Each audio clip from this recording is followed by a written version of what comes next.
Good morning student. Vidya Bharati द्वारा संचालित online क्लासों में आपका हार्दिक अभिनंदन। आज हम कक्षा 10वीं विषय गणित के अंतर्गत एक नई प्रश्नावली सत्र में शुरुआत कर रहे हैं जिसका नाम है निर्देशांक ज्यामिति। निर्देशांक ज्यामिति में से माध्यमिक शिक्षा बोर्ड के अंदर एक क्वेश्चन आता है और वह क्वेश्चन हमारे पास में 6 नंबर का होता है। तो हमें 6 नंबर का प्रश्न क्या करना है, सोल्व करना है। हमारे पास में प्रश्नावली है निर्देशांक ज्यामिति। सबसे पहले हम पढ़ते हैं इसकी परिभाषा। देखो, परिभाषा के अंदर हम पढ़ेंगे कि निर्देशांक ज्यामिति किसे कहते हैं। परिभाषा लिखेंगे आप, किसी भी बिंदु की स्थिति का निर्धारण करने के लिए जिस ज्यामिति का प्रयोग करते हैं उसे निर्देशांक ज्यामिति कहते हैं। ये हमारी परिभाषा हो गई इसकी। किसी भी बिंदु की स्थिति का निर्धारण करने के लिए जिस ज्यामिति का प्रयोग करते हैं उसे हम क्या कहते हैं, निर्देशांक ज्यामिति कहते हैं। अब इसकी कुछ विशेषताएं हैं। पहली विशेषता है एक्स ओ एक्स डैश, जिसे अपन बोलते हैं क्षैतिज रेखा, व वाई ओ वाई डैश, जिसे बोलते हैं अपन ऊर्ध्वाधर रेखा। ऊर्ध्वाधर रेखा परस्पर मूल बिंदु 0, 0 पर एक दूसरे को प्रतिच्छेद करती है तथा चतुर्थांशों का निर्माण होता है। ये पहला बिंदु है। दूसरा बिंदु हमारे पास में है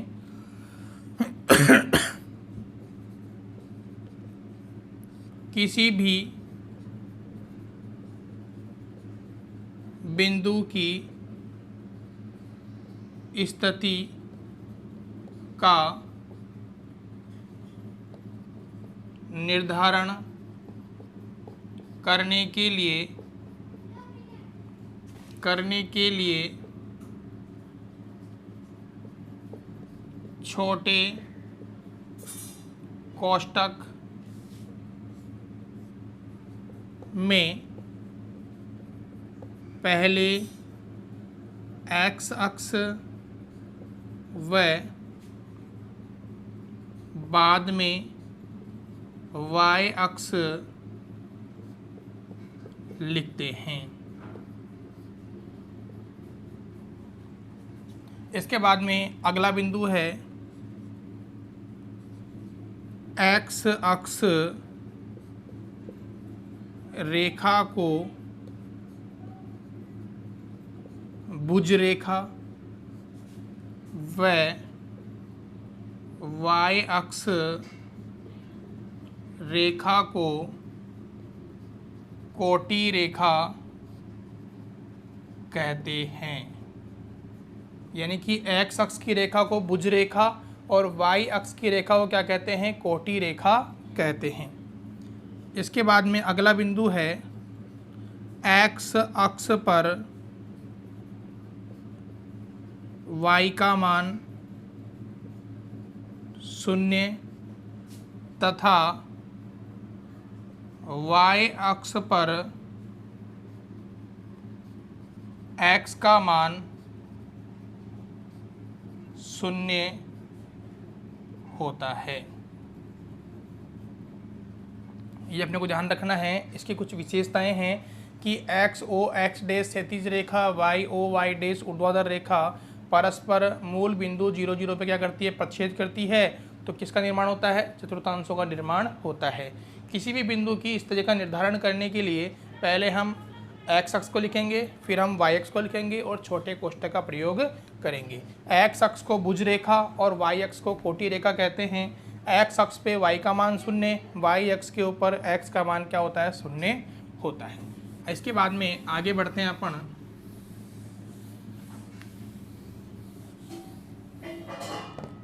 देखो हमारे पास में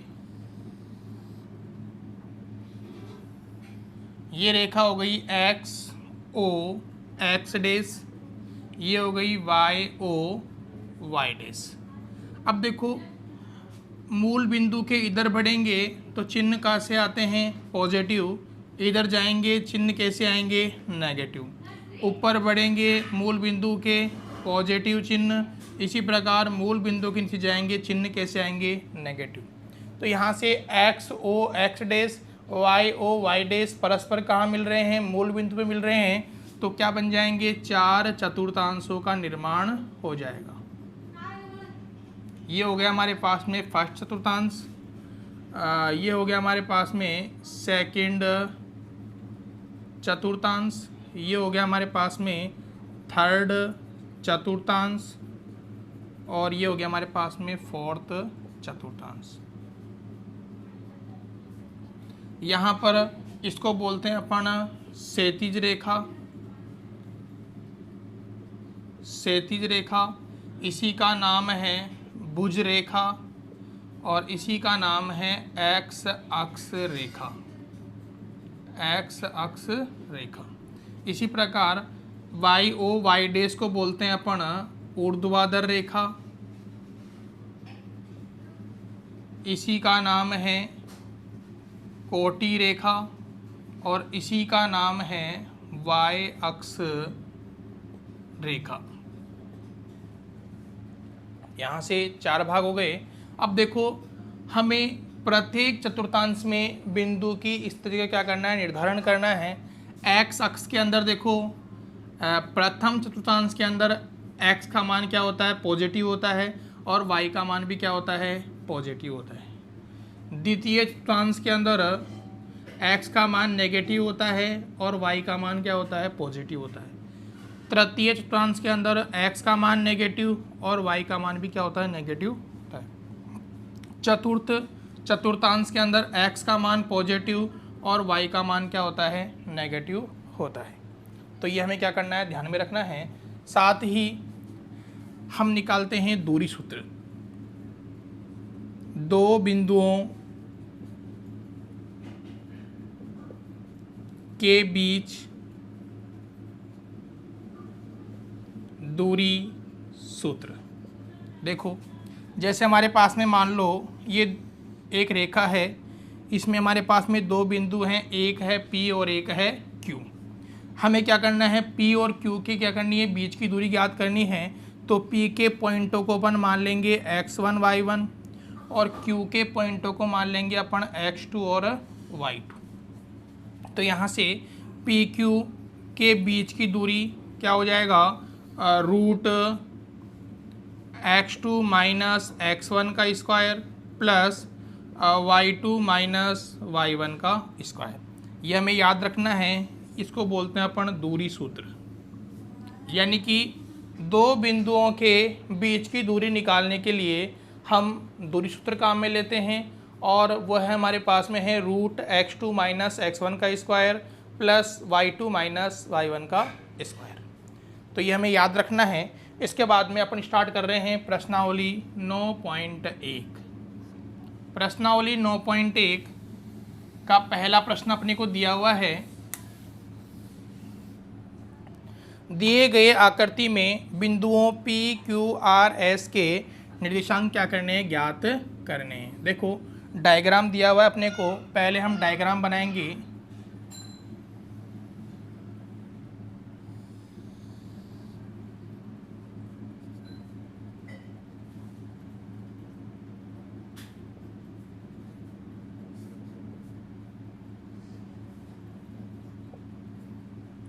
इस प्रकार आपके ग्राफ बना हुआ है।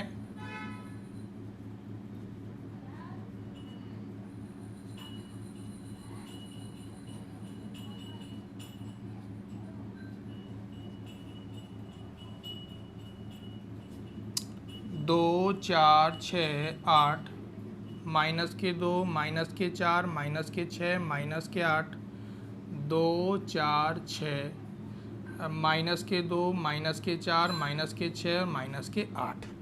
अब देखो अपने को मान दिए हुए हैं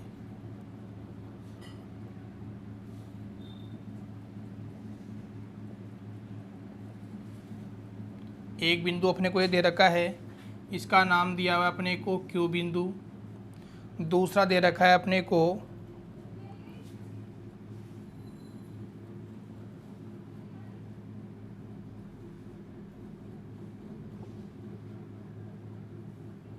P बिंदु दे रखा है।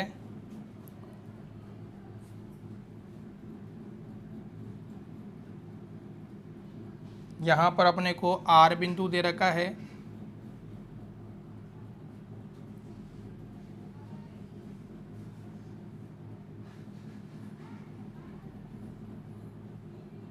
यहाँ पर अपने को ये R दे रखा है और ये अपने को S दे रखा है। अब देखो हमें क्या करना है, यहाँ पर P, Q, R, S के जो निर्देशांक है वो क्या करने हैं, ज्ञात करने हैं। प्रश्न बिल्कुल सरल है। हमें क्या करना है, हमें जो बिंदु लिखवाए गए थे उन बिंदुओं को याद में रखना है। हमने लिखवाया था कि किसी भी बिंदु की स्थिति का निर्धारण करने के लिए छोटे कोष्टक में पहले x का मान लिखेंगे, उसके बाद में हम क्या करेंगे, y का मान लिखेंगे। देखो बिंदु P के लिए हम देखते हैं, देखो x का मान कितना आ रहा है, 4 और 6 के बीच में कितना आता है, 5 आता है, तो 5, और y का मान कितना है हमारे पास में, 5। तो पहले बिंदु के लिए हमारे पास में जो मान है वो हो जाएगा, 1 मिनट, यहाँ पर ये 3 के ऊपर है, यानी x का मान आएगा 5 और y का मान कितना आएगा, 3। बिंदु Q के लिए x का मान कितना है, -4, y का मान है 6। बिंदु S के लिए है x का मान है +1 और y का मान है -5। बिंदु R के लिए x का मान है -3 और y का मान है -2। तो ये हमारे पास में जो बिंदु दिए हुए थे उन बिंदुओं को हमने संख्या रेखा के ऊपर क्या कर दिया, डिनोट कर दिया। इसके बाद में प्रश्न नंबर 2। प्रश्न नंबर 2 क्या कह रहा है, प्रश्न नंबर 2 के अंदर हमें बिंदु दिए हुए हैं और हमें क्या करना है, बिंदुओं को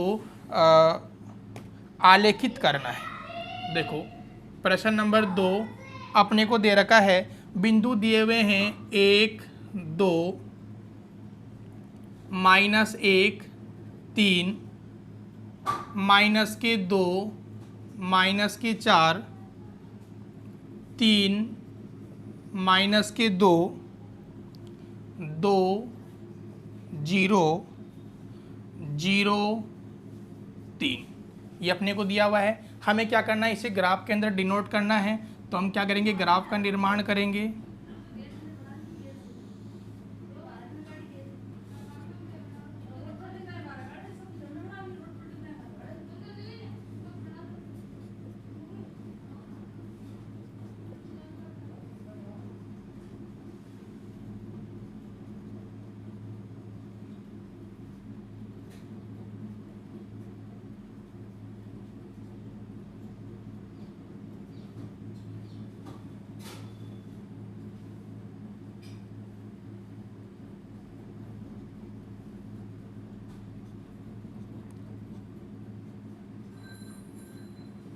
देखो यहाँ से पहला बिंदु है 1, 2, x का मान कितना है 1 और y का मान कितना है 2। तो इस प्रकार हम क्या करेंगे, इसके साथ डैश लगा देंगे और नाम दे देंगे इसे a बिंदु। यहाँ पर हमारे क्या पास हो गया, a बिंदु हो गया। इसके बाद में b बिंदु के पॉइंट हैं -1 और 3, x का मान -1 और y का मान कितना है 3। तो यहाँ पर हमारे पास में कौन सा बिंदु हो गया, b बिंदु हो गया। इसके बाद में -2, -4, x का मान है -2 और y का मान कितना है हमारे पास में -4। तो ये हो गया हमारे पास में -4, यहाँ पर बिंदु हो जाएगा C।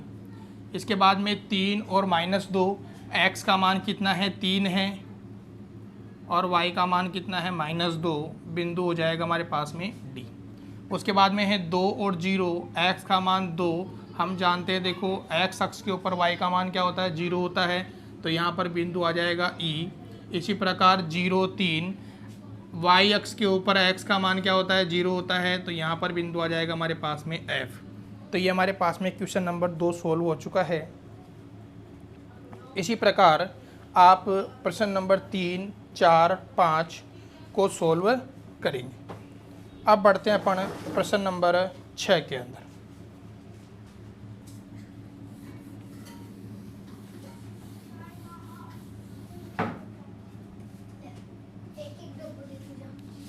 प्रश्न नंबर 6 हमारे पास में है। प्रश्न नंबर 6 के अंदर निम्नलिखित बिंदुओं के मध्य की दूरी क्या करनी है, ज्ञात करनी है। दो बिंदु अपने को दिए हुए हैं, एक बिंदु को P मान लेते हैं। P के पॉइंट हैं -6 और 7 और Q के पॉइंट दे रखे हैं अपने को -1 और -5। हमें क्या करना है, इन दोनों बिंदुओं के क्या करनी है, बीच की दूरी ज्ञात करनी है। तो हम क्या करेंगे, P के पॉइंटों को मान लेंगे x1 y1 और Q के पॉइंटों को मान लेंगे x2 और y2 मान लेंगे। तो यहाँ से दूरी सूत्र हमारे पास में है PQ बराबर होता है √x2 माइनस x1 का square plus y2 minus y1 का स्क्वायर। यहाँ से मान रखेंगे, देखो x2 का मान कितना है -1 माइनस x1 का मान कितना है माइनस प्लस का 6 का होल स्क्वायर प्लस y2 का मान कितना है -5, y1 का मान कितना है -7 का स्क्वायर। यहाँ से 6 में से 1 गया, कितना बच जाएगा 5 का स्क्वायर प्लस -5 -7 कितने हो गए -12 का स्क्वायर। सरल करेंगे, 5 का वर्ग कितना होता है 25, 12 का वर्ग कितना होता है 144 और वर्गमूल कितना हो गया 169। किसका वर्गमूल है ये 13 का है। यानी कि PQ के बीच की दूरी कितनी आ जाएगी हमारे पास में 13 मात्रक आ जाएगी। तो ये हमारे पास में क्वेश्चन नंबर 6 का पहला था। इसके बाद में आगे बढ़ते हैं अपन प्रश्न नंबर 6 का तीसरा। दूसरा प्रश्न आप स्वयं करेंगे। इसी प्रकार हमें क्या करना है, प्रश्न को सोल्व करना है। 6 का तीसरा हमारे पास में है T1 का स्क्वायर 2AT1, इसे P मान लिया। Q के पॉइंट दे रखे हैं अपने को AT2 का स्क्वायर 2AT2। देखो P के पॉइंटों को क्या मान लेंगे x1 y1 मान लेंगे, Q के पॉइंटों को x2 और y2 मान लेंगे। तो यहाँ से हमारे पास में हम क्या करेंगे, दोनों के बीच की दूरी निकालेंगे, सूत्र लगाएंगे। PQ बराबर हो जाएगा √x2 माइनस x1 का square plus y2 minus y1 का स्क्वायर। रखेंगे मान देख देख करके। देखो x2 का मान कितना है AT2 का स्क्वायर माइनस x1 का मान क्या है AT1 का स्क्वायर प्लस y2 का मान कितना है 2AT2 माइनस y1 का मान कितना है 2AT1 का स्क्वायर।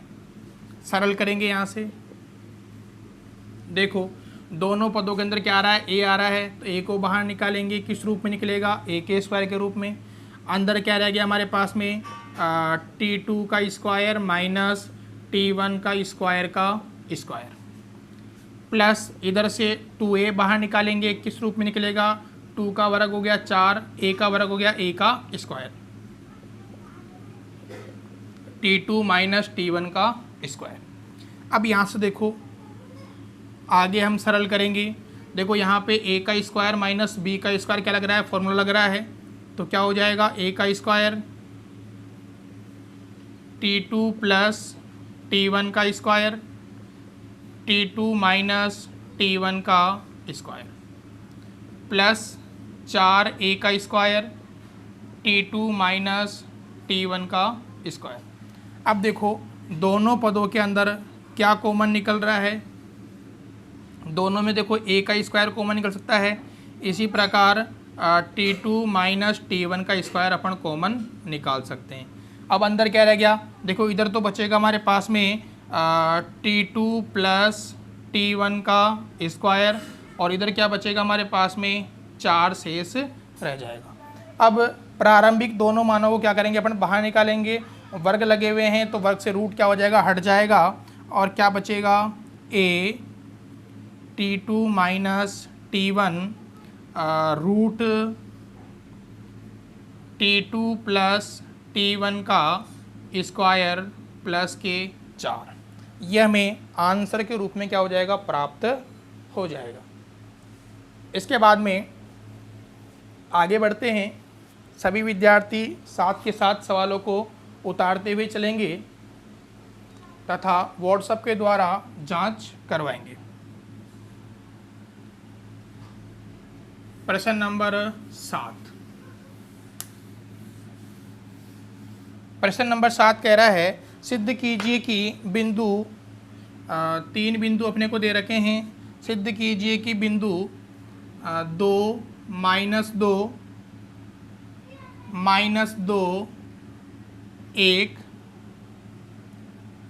5 और 2 एक समकोण त्रिभुज के शीर्ष है। यानी कि हमें क्या करना है, इन बिंदुओं से एक समकोण त्रिभुज का निर्माण करना है। तो त्रिभुज नाम दे रहा हूँ मैं इसे ए बी और सी। ए के पॉइंट मान लिया 2 माइनस 2, बी के पॉइंट मान लिया माइनस के 2 और 1 और सी के पॉइंट मान लिए 5 और 2। अब देखो यहाँ पर ए बी सी क्या है, एक समकोण त्रिभुज है। तो हम जानते हैं कि समकोण त्रिभुज के ऊपर क्या होती है, पाइथागोरस प्रमेय क्या होती है, लागू होती है। तो यदि यहाँ पर समकोण त्रिभुज पर पाइथागोरस प्रमेय क्या हो रही है, लागू हो रही है, तो हम कहेंगे कि ये जो ए बी सी है वो क्या है, एक समकोण त्रिभुज है। यदि पाइथागोरस प्रमेय लागू नहीं होती है तो हम लिखेंगे कि यह एक समकोण त्रिभुज नहीं है। तो यहाँ से देखो हम क्या करेंगे, ए बी, बी सी और ए सी तीनों भुजाओं का क्या करेंगे, मान ज्ञात करेंगे। देखो यहाँ से सबसे पहले ए बी भुजा का मान ज्ञात करते हैं। सूत्र आ जाएगा हमारे पास में x2 माइनस x1 का square plus y2 minus y1 का स्क्वायर। यहाँ से देखो ए बी के लिए निकाल रहे हैं तो ए के पॉइंटों को मान लेंगे x1 y1 और बी के पॉइंटों को मान लेंगे x2 और y2। मान रखेंगे x2 का मान कितना है, माइनस के 2, माइनस x1 का मान कितना है, 2 का स्क्वायर प्लस y2 का मान है 1, माइनस y1 का मान कितना है, माइनस माइनस प्लस के 2 का स्क्वायर। सरल करेंगे, माइनस के 2 कितने हो गए, माइनस के 4 का स्क्वायर, 2 और 1 कितना हो गया, 3 का स्क्वायर। माइनस के 4 का वर्ग कितना हो गया, 16, 3 का वर्ग कितना हो गया, 9, 16 और 9 कितने हो गए, 25। किसका वर्गमूल होता है, 5 का। यानी ए बी का मान कितना आ गया, 5 आ गया। इसी प्रकार हम किसका मान निकालेंगे, बी सी का मान निकालेंगे। बी सी के लिए सूत्र लगाएंगे अपन x2 माइनस x1 का स्क्वायर y2 माइनस y1 का स्क्वायर। यहाँ से अब देखो b और c की बात कर रहे हैं तो क्या करेंगे, b के पॉइंटों को मान लेंगे x1 y1 और c के पॉइंटों को मान लेंगे x2 y2। जरूरी नहीं है मैं मान रहा हूँ वैसे ही आप मानो, लेकिन ध्यान ये रखना है कि जिस भी बिंदु की या जिस भी रेखाखंड का हमें क्या करनी है, दूरी निकालनी है, उनमें से एक बिंदु को x1 y1 मानना है और एक बिंदु को हमें x2 और y2 मानना है। तो यहाँ से 5 माइनस माइनस माइनस प्लस के 2 का स्क्वायर, इसी प्रकार 2 माइनस 1 का स्क्वायर। तो देखो यहाँ से 5 और 2 कितना हो गया, 7 का वर्ग प्लस 2 में से 1 गया, 1 का वर्ग, 7 का वर्ग कितना होता है, 49 प्लस 1 कितना हो गया, रूट के 50। इसी प्रकार AC का मान निकालेंगे। AC बराबर हो जाएगा रूट x2 माइनस x1 का square plus y2 minus y1 का स्क्वायर। देखो ए के पॉइंटों को x1 y1, बी के पॉइंटों को सी के पॉइंटों को x2 और y2 मान रखा है। तो यहाँ से देखो मान रखेंगे 5 माइनस 2 का square plus 2 minus minus plus के 2 का स्क्वायर। 5 में 2 गए, कितने बच जाएंगे? 3 का स्क्वायर, 2 और 2 कितने हो गए? 4 का स्क्वायर, 3 का वर्ग हो गया 9, 4 का वर्ग हो गया 16, कितना हो गया? 25। किसका वर्गमूल होता है? 5 का। अब देखते हैं कि इन तीनों बिंदुओं से पाइथागोरस प्रमेय लागू होती है या नहीं। तो देखो लागू हो रही है। बी सी का स्क्वायर बराबर ए सी का स्क्वायर प्लस ए बी का स्क्वायर। तो यहाँ से देखो बी सी का मान कितना है? रूट के 50 का स्क्वायर। इसी प्रकार ए सी का मान कितना है? 5 का स्क्वायर प्लस 5 का स्क्वायर। देखो रूट के 50 का वर्ग करो, कितना आएगा? 50। इधर आ गया 25 प्लस 25, कितना हो जाएगा? 50 बराबर 50। यानी कि आपके पाइथागोरस प्रमेय क्या हो रही है? लागू हो रही है। तो अपन अंत में क्या लिखेंगे कि त्रिभुज ए बी सी एक समकोण त्रिभुज है। समकोण त्रिभुज है। तो ये हमारा प्रश्न क्या हो जाएगा? सोल्व हो जाएगा। इसके बाद में क्वेश्चन नंबर 8।